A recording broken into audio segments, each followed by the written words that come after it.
บายดีเนาะเมื่อสักครู่สุกคนมื้อนี้กลับมาพบกับนกอีกแล้วเนาะซึ่งมื้อนี้นกสิบ่ได้มาแต่งกินเด้อทุกคนแต่จิพาทุกคนมาแกะสลักลายดอก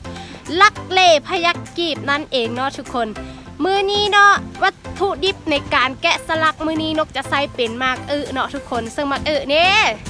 มากอยู่สวนทุกคนเห็นบ่อยู่ด้านหลังของนกนี่เองเนาะวันนี้จิมาพาทุกคนมาเอามากไปแกะสลักลายดอกลักเล่เนาะทุกคน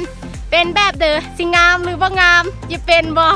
เป็นแบบเดิมไปเบิ่งนำกันเนาะทุกคนเนาะหลังจากที่เฮาไปเอามากมาเป็นที่เรียบร้อยแล้วเนาะบ้านนี้เฮาก็จะมาปอกมากของเฮาเคล็ดบ่ลับของการปอกมากในการแกะสลักก็คือเนาะทุกคนเวลาเฮาปอกแม่นให้เฮาใส่แผลแบบนี้เนาะทุกคนจุบน้ำให้แห้งสมั่งมาเสร็จด่างของมันบ่ให้เฮาเอามากเนาะมากของเฮาไปล้างน้ำเพราะว่าเวลาที่เฮามาแกะสลักเนาะทุกคนมันจะแกะยากเจ๊ให้มากของเฮาแข็งอีกเนาะมาเฮามาเริ่มปอกเปลือกมากของเฮาเลย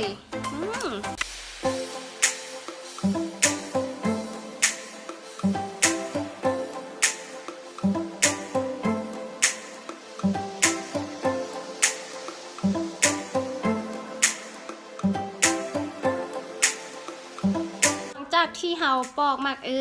แล้วเป็นที่เรียบร้อยแบบนี้แล้วเนาะเฮาก็จะเซตมากของเฮาทุกคนให้มันมืดยางเนาะทุกคนเนาะให้มันมียางในเวลาการปอกเนาะทุกคนพยายามปอกให้มันเป็นเนื้อเพียงเดียวเนาะอันนี้ดีปอกงามๆแบบนี้เพราะว่าเวลาซ้อมเนาะเฮาจะไม่ได้ซ้อมมันหลายทุกคนคันตัวเดิมมันเนื้อบ่เพียงกันเนาะเฮาก็พยายามเนาะทุกคนปอกให้มันเพียงกันหลังจากที่เซตแห้งเป็นที่เรียบร้อยแล้วเนาะทุกคนเฮาก็จะมากะเจาะเอาแก้นมากของเฮาออกโดยการกะมากของเฮานี่เนาะเฮาจะเฮ็ดฝาน้อยฝาใหญ่กะสุดแล้วแต่เฮาเนาะเพราะว่าเวลาที่เฮาแกะออกเฮาจะได้เอาฝาตัวทางถึงนี่เนาะทุกคนไปเฮ็ดฝาอัดมากของเฮาต่อเนาะ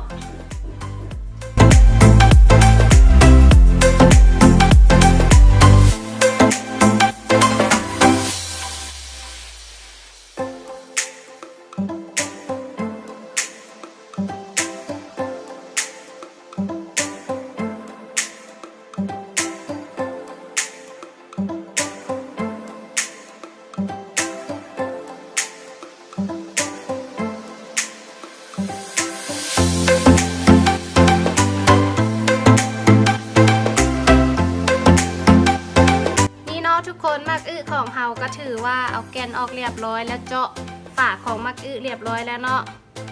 ต่อมาก็คือเฮาจะมาเริ่มแกะฝามากกันก่อน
ะทุกคนเฮาก็จะมาแบ่งสิ้นส่วนของ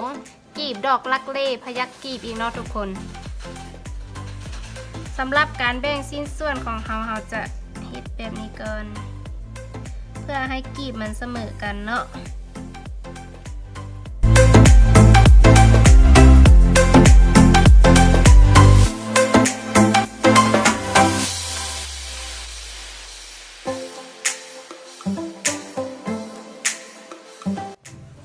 การเฮ็ดกีบดอกลักเล่ของเฮาเนาะทุกคนต้องจื้อว่าเวลาเฮาจับมีดเนาะเฮาจะต้องจับเงี่ยงมาแบบนี้เด้อทุกคน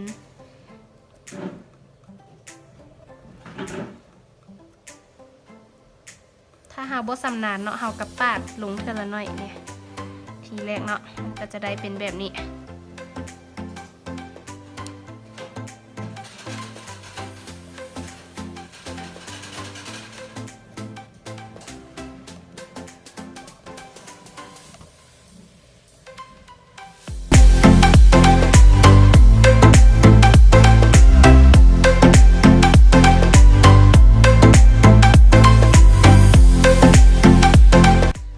ทุกคนสำหรับกีบที่2เขาก็จะเฮ็ดเรียนลงมาแบบนี้เนาะตัวนี้จะเป็นกีบที่2ด้วยทุกคนหลังจากนั้นเนาะเขาเฮ็ดแบบนี้เขาจะแกะเรียนกันมาแบบนี้เนาะทุกคนแล้วกีบที่3ก็คือเฮ็ดแบบเดียวกันเนาะกีบที่3เขาต้องสังเกตแล้วเขาก็เอาจากตัวนี้ลงมาเนาะทุกคนที่4ที่5ที่6ที่7ก็คือกันเด้อทุกคนเด้อเฮ็ดแบบเดียวกันเลยเดี๋ยวน้องจะให้เบิ่งมอๆเลยเนาะสำหรับการแกะสลักมักอึอันนี้จะเป็นกีบที่2เนาะทุกคน